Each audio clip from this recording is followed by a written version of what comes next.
There's one belief that keeps most entrepreneurs trapped and unable to grow. They stay stuck. And when I started, I made the same mistakes that everyone makes. So I used to think no one can, grow my business like me. If you want it done right, you got to do it yourself. No one can do it like I can do it. Never let anyone else handle the money. Never outsource sales, never outsource marketing, never outsource anything, right? And so I had all these different people who tell me these things, and it's interesting because they were a little bit ahead of me in business. And I think, oh, they must be right. But they were just limited business owners like anyone else. And it wasn't until I broke that belief or that system of thinking that I was able to build real companies, ones that make money, even if I'm not involved in the money making. And so in this video, I'll show you 5 steps that will let you hit your money goals by building a business that runs without you, or rather, that can create value without you being required. Conceptually, this is the big idea. A business that requires you isn't a business. And I'm gonna say that in the technical sense, anything that generates a profit with an LLC is a business. But in terms of the intention of the vast majority of people who begin a business, it's for freedom. And then what ends up happening is that you create more liabilities,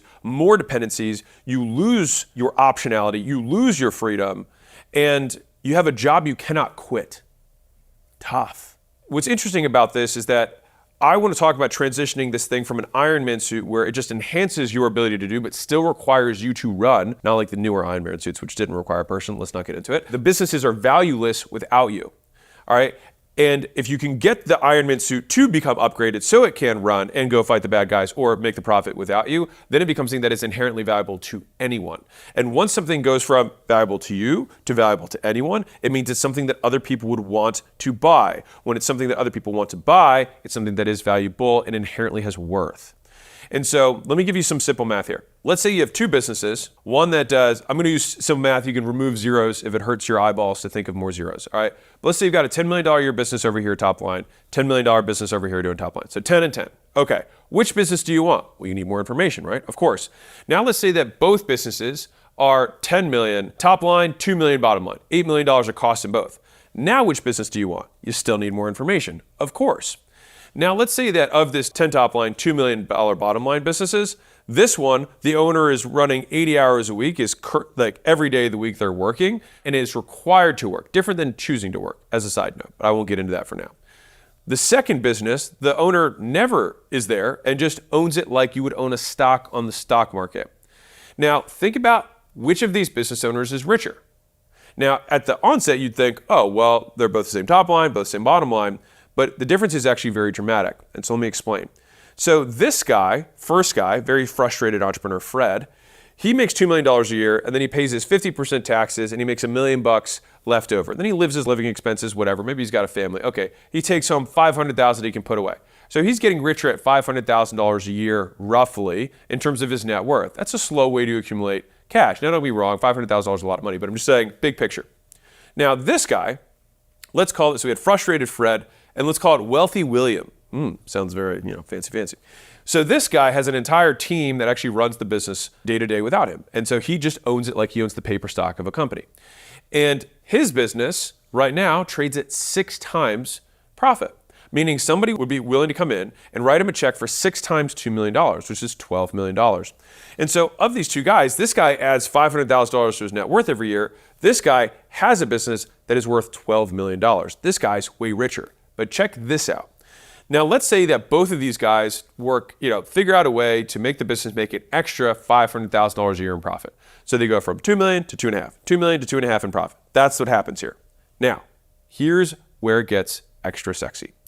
This guy, after he makes his extra $500,000, let's say that he pays his 50% taxes, and that $250,000 after taxes goes straight to him. So he goes from taking home $500 to $250. He doesn't change his living styles. All right, so he all the extra money he saves. So he starts making $750,000 in savings per year. Okay, after taxes, neat.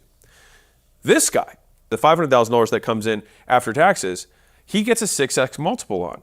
And so he actually gets another $3 million added to his net worth. So his $12 million becomes $15 million. And this is the game of wealth. This is how you get wealthy. It's very, very inefficient to become wealthy off of regular income because it's taxed to oblivion. You don't get 10 years of work. You get 1 year divided by 2 after taxes. So the difference is like a 20x difference between a valuable company that can sell for 10x versus one that can't. Now, hopefully I've sold you a little bit on the idea of why this is worth doing. Now let's walk through the steps of actually doing it. So the first step of actually taking it from frustrated Fred to wealthy William is you do a self-inventory. So what that means is that you actually list out everything you do, literally all of it, all right? And then you turn each of those checklist items into something that someone else can do. And you want to get as granular as humanly possible. And this is how you get out of the day-to-day without breaking the machine. And so I would say the step even before this, if you don't even know what you do, what we have people do is run a time study. So time study, real simple, you don't need any like fancy technology for this. You just take an Excel sheet and you write times on one side every 15 minutes, and you simply put in a timer, you turn your timer, and every 15 minutes you just note what you did. It's very simple. Now, some of you might think, wow, I could never, that sounds like so much work. It's like you literally have a timer and then you write one word down every 15 minutes. What's crazy about it is it'll be the most productive week of your life. Every time I do a time study, I think I should do this every single week, and I don't. But you certainly will be really productive because you're going to prove to yourself that you're super productive. I'm just telling you, that's what will happen. You can also, by the way, do this with your team. If you're like, I have a key man risk over here, this person is super valuable to the business, I have to have less dependency on this person. You walk through this process. So you do a time study, then you get the list of stuff. Great, now we have this list and we can break it down into component parts. This is the kind of list of everything, right? And what we want to do is we want to start building little processes or it's installing people. So it's either a project, a process, or a person that's going to install in each of these little slots next to it. So you have all the list of things, and then you have all the people or process or project. Okay, so project is a one-time thing, which sometimes creates a process, or we have a person who does this thing on a continuous basis. And you probably have people on your team who are underutilized. Some of these slots, you can just be like, I think Angela can do this, I think Tommy can do this, and you can start slotting them. Then you'll have your red, yellow, green. And so my green is I can give this to somebody. So I'm gonna look at my team, teach them how to do it, they get this. My yellow is there's a one-time project or process that I have to install here, but I can do it and I know how to do it. The red is where it's something that I either don't know how to do or there's a person that I know I need to have, but I don't have. And so I solve these in green to reds because the greens you can get out quickly. The yellows is the next level that you can do with a little bit more time. And then the reds is like, once I've done my greens and yellows, I can move on. Now, the way to think through this is, in addition to this list, is like, okay, these are the things I'm doing. There's also the decisions you're deciding on, right? And so as this time of documentation comes up, we want to start saying, if this, then that. These are rules of behavior, right? They're decision trees for common scenarios. And I'll give you an example. So Prestige Labs was the first physical products business that I started, supplement company. And I remember the manager of the support team saying it's really hard to get new people on. And of course, I was less patient than I am now and less polite. And I was like, how hard could this be? I was like, change my address, change my card, change my flavor, change my billing cadence. I was like, cancel, refund. What else do we have here, right? And when I said it like that, Layla pinged me and was like, don't be rude to people. They're trying to win and you are making it look really bad, and don't do that. So I will tell you the story because that's what happened. But fundamentally, it's just if this, then that. Somebody will come in and say, I would like to change my card. This is how you change your card. Someone will say, I would like to change my flavor. This is how you change the flavor. I would like to change my billing cadence from once a month to every 2 months. This is how you change the billing cadence. It's just if this, then that. The more complex the roles, the more one-off the scenario. The more duplicatable the job, the more people you have in a specific department or function, typically the more standardized the questions become. All right. And so once we have that, then we can say, all right, there are all these questions that come in. Some of these questions require approval. Okay, somebody has a bad night stay at our hotel. How much money do I normally gift them in credit, or do I give them a gift card to our restaurant or something like that? Well, we decide that under $500 or under $1,000, under $10,000, it depends on the size of your company, under $100,000 sometimes, this person can act independently without your supervision. Now, of course, you still have financials, and if at the end of the month something looks out of whack, you can go check it out. Now, underneath of that, this is where having kind of clear scorecards and KPIs around these things help, because if we're going to unlock some sort of decision tree, we want to also make sure that it's unlocking some sort of value. And so I'll give you a really powerful frame that you can talk to anybody in the business with. You can say, how do you, in your role, make the company money? It sounds like a very simple question. Like people should be able to know how the business works, especially as it relates to their job. If you ask this to your team today, many of them will not know the answer to that question. And that will frighten you. But fundamentally, like some of them are easy. Sales, people come in and I get them to give us money. And if they give us money, we make more money, right? That makes sense. Great job. Okay. But then you have some ancillary roles. Like what does finance say? What does tech say? What does media say? What does marketing? So of course, marketing is something that generates money, but you don't do marketing. What do you do? I hold the camera. Okay. So then what ways do you make us money? Not the marketing function. This is where it gets more interesting. So if I had this camera person and he or she, right? Slow down. He or she holds the camera. I say, all right, what does bad camera work do? Well, bad camera work would be a waste of time, right, of the entire team. Number two, the media would perform not as well because it would be off center, or, it would just, the lighting would be off, whatever the hell, right? On top of that, we'd waste the footage. We'd probably have equipment that would be ill-fitted. We wouldn't save the stuff that we'd have. All of these are huge cost centers. And so you can reverse each of these kind of potential mistakes into these are the things that we have to make. What percentage of the time was everything saved correctly? Was it named correctly in the system? Saved to the correct drive? Time-stamped appropriately? The lighting and or camera was set up correctly and it was on time so we could start at the time we said we were going to. If that's 100% of the time, it's like, dude, you're making us money and here's how. And I think that when people have the understanding of how what they do relates to how the company makes money, it gives more meaning to like what impact. People are like, I wish I had more impact. Like if you have a job in a company, you have an impact. You probably just don't know what the impact is. And so decide and explaining that to somebody, I think is a very big unlock because they see the value that their role provides in the overall work. All right. Now, before you have this, because again, we're trying to replace ourselves here. We have our little scorecard. We have our KPIs. Let's say you were the camera guy, right? The next thing is we have to have some sort of test to graduate the person, which is can someone, 80% is you, get 100% of the result? And the key learning that I had, this is a belief that I had to have broken, was that number one, no one's going to ever be able to do it as well as you. Not true. No one's going to be able to do it as well as you with 1/10 of the work, with 1/10 of the practice or reps, but every human is replaceable, in my opinion. And we know that because humans have replaced all humans since the beginning of time. But we can know that on a shorter time horizon, if they only learned all the things that you learned the right way without learning all the bad mistakes, they might be able to get to 50% as good as you right off the bat. And so a belief that I would like to switch for you, I'll give you two. Number one is, if I can do it right with part of my time, someone else can do it better with all of their time. Real quick, check this out. So if you aren't sure what strategic competitive advantage you should be doubling down on, I'd love to invite you out to one of our scaling workshops that we have here in Vegas at our headquarters, and my team can actually work with you on it. But before you do that, you can download our free $100 million scaling roadmap, where you can plug in information and it will give you basically your step where you're at in the scaling process and ultimately give you the things that you can help get to the next level. But like I said, if you want help from my team, you can book a call after you download this. It's free, and we'd love to see if we can help you out. Okay, here's the second belief I just remembered, which is you can outwork anyone in your business. You will not be able to outwork everyone. And this is something that it took me too long to learn. You can imagine me, I pride myself in my work ethic. I can't outwork everyone.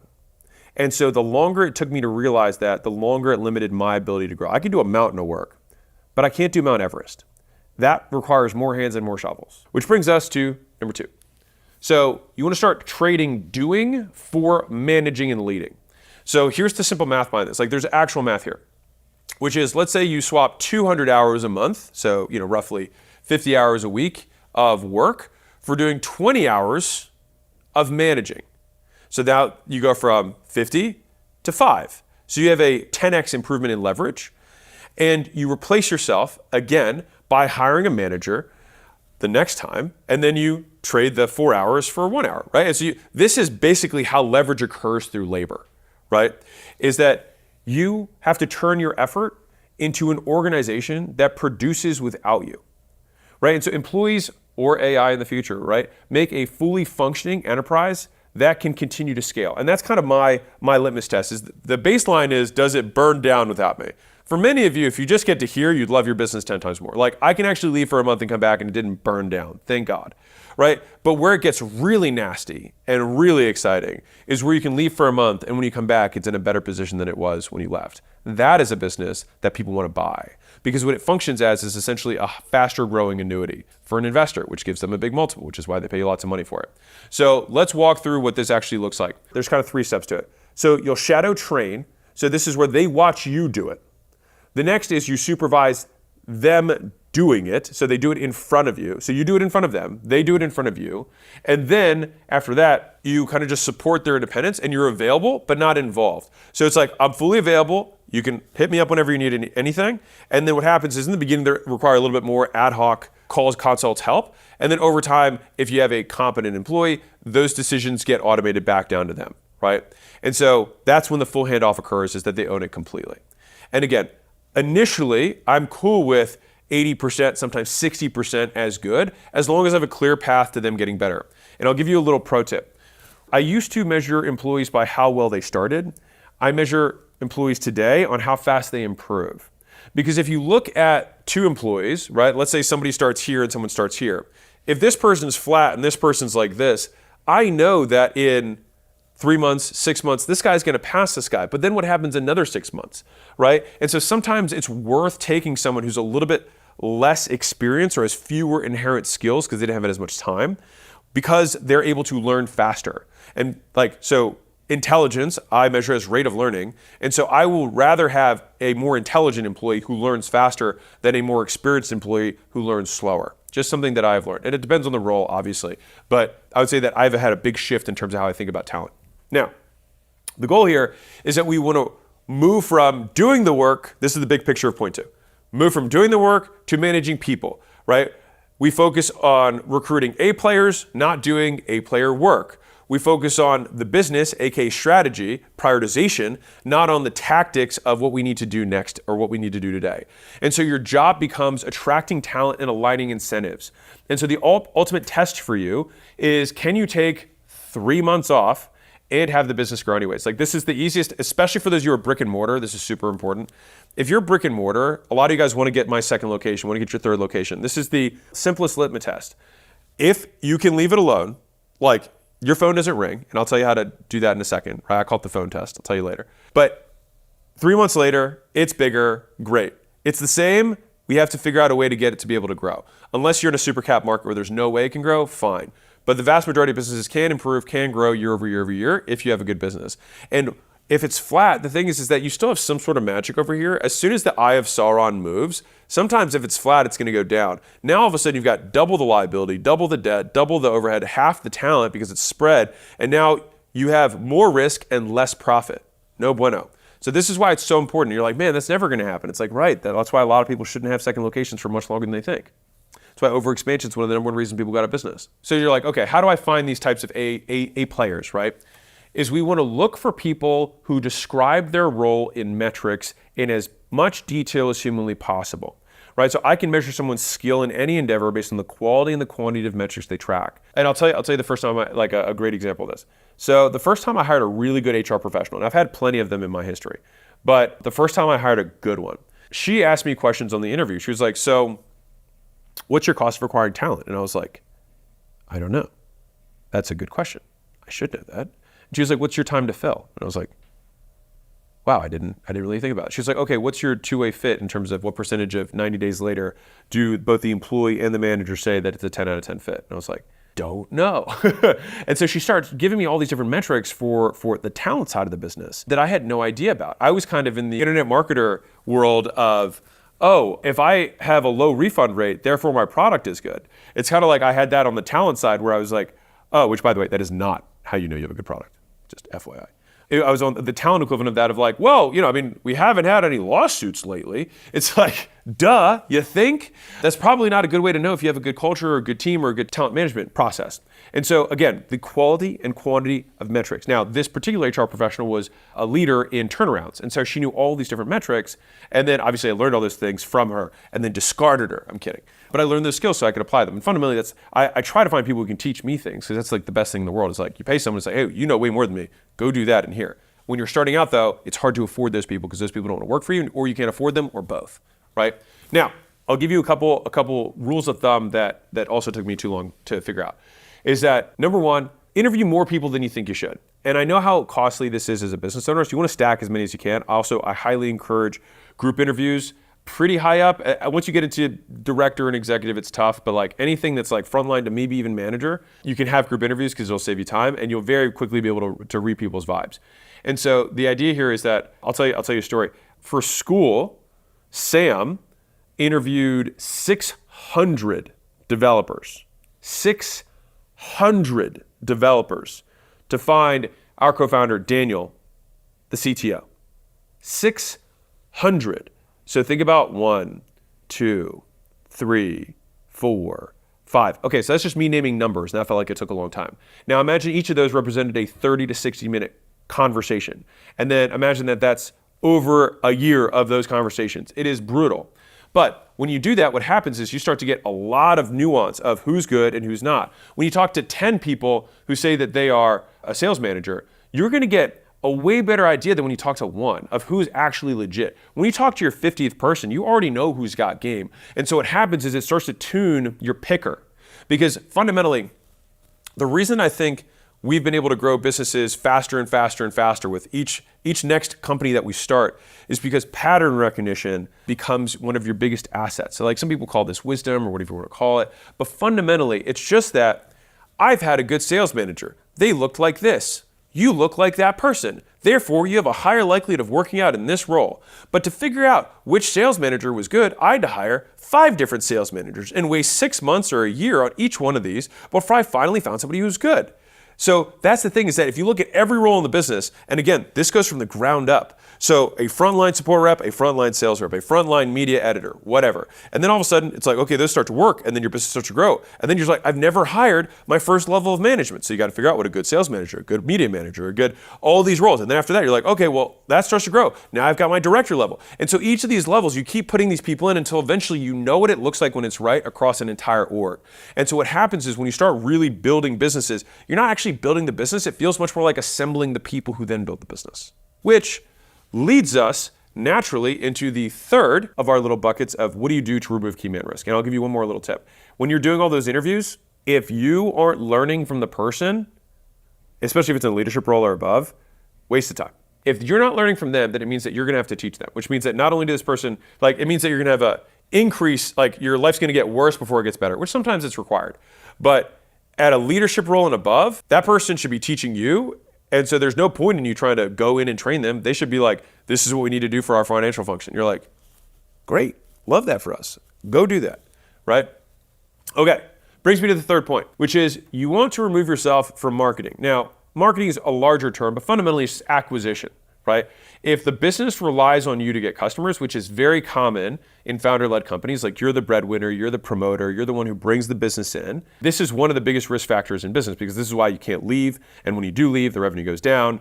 And it's very scary because everything relies on you. And what's tough is that it feels good in the short term to have everyone rely on you, right? It feeds your ego, it makes you feel important because you're like, I'm irreplaceable. I'm a special snowflake. I am a unique human being with unique skills, and therefore I am important. But the idea is that you actually, in order to make an important business, you need to become less important. Like, if you want to help more people, you can't help more people. And so, for me, obviously, like I've had plenty of businesses that were face-driven, but if your face gets the customers, you are the key man. And so this is kind of the 3-step simple way of kind of getting out of this. Well, easier said than done, but fundamentally, this is what we do. There are 7 different ways that you can install systems into the business to capture media and marketing on your behalf without it having kind of quote direct-to-camera founder-led ads, okay? So I'll give you a couple of them. So one of them is that you probably have some sort of place where your customers gather, right? Maybe it's an online community like a school or whatever. In those communities, you should have a standard process weekly where you screenshot people saying nice things about you. Then all of a sudden, all those screenshots become ads that get pushed to you every single week. The next thing is having incentives for customers to leave testimonials. So you can have things that are unlockables, you can have a certain amount of credit, you can have tiers of service you can give them trials to, which by the way is a double whammy. So you give someone a trial of a higher level of service if they provide a testimonial. It allows you to ascend customers who love your stuff and get more marketing. Bingo, bingo. The next one is something I call lifecycle ads, which basically you probably already have functions in the business that already occur, which is you probably record your sales calls, hopefully. You record your onboarding calls for a new customer. You record delivery checkpoints, and maybe if they have a good experience, you would record some sort of testimonial from them. Great. Now, the thing is that means that all of this stuff already exists within your business. And so when you have a testimonial and someone says, these guys are great, you just say, cool, we're going to look back through our CRM, look back through our scheduling, and pull the recordings from their sales call to their onboarding to each of their touch points. And then what happens, you can compress that into a timeline that also becomes another advertisement. Pretty sweet. Because instead of saying, I was here and now I'm here, show them here, of them actually being scared, being not sure, hesitating before signing up, and then all of a sudden getting this amazing outcome. The next thing you probably already do is you have some sort of key moments of client deliverable, whether that's like you do a ribbon cutting or you do a reveal of their new kitchen, or they get on the scale if they're losing weight, or there's obviously with businesses, there's revenue or there's monthly financials or whatever. There's always moments where something can happen that has emotive, right? Emotive as in emotional. And so what we want to do is just put a process in place where we can incentivize the person to document that moment to then create more collateral for us. And so hopefully you're getting an idea here. Like, another process you can put in place is that your customer support, if you have a customer support line, is that you can pay a customer support person $5 for every person that they get like a mini testimonial in chat format from, right? You resolve something, oh my God, these guys are amazing. I love this product. It's fantastic. I highly recommend it to anybody. Great. Screenshot that, right? And I'll give you $5 for every one of them you do. I'll give you another one. All of you guys have Google reviews, Yelp reviews, TrustAdvisor reviews, Amazon reviews. It depends on where your product sits, but like you probably have some place where people have reviewed you, right? And here's what's crazy. You probably have hundreds, not like one or two. You probably have hundreds of, like, local businesses have a few hundred reviews. It's not like uncommon to have that. What's crazy is that those reviews rarely get made into marketing. Why? Now here's an even crazier one. You can take the hilarious 1 stars and take a page out of Liquid Death's marketing book and just say like, hey, if you were one of these people, you won't like our stuff. And if it clearly casts out the wrong type of person, it will pull in the right type. And it's also hilarious marketing.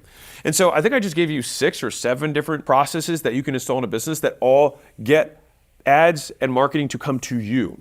If you wanted to go even further, you could build an affiliate program out. You could use TikTok Shop and sell a widget and then whitelist those ads in the modern era and use those as your marketing, right? All of these are things that you can do to remove your face from your market. So the next thing that we think through is stress testing this. And so if we're zooming all the way out, we put our big list together.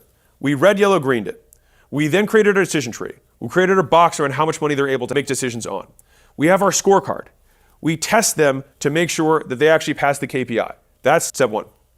The step after that we did is, okay, well now we need to increase the amount of people in the business for all those reds. So we have to interview more people. We have to look for people who have higher skills. We have to be willing to get taught by these people, which is, by the way, the cheapest learning you can do is get people who are way out of your league to teach you about the role, and you learn a ton in the process of also finding great talent. Ask those people how what they do turns into revenue for the business.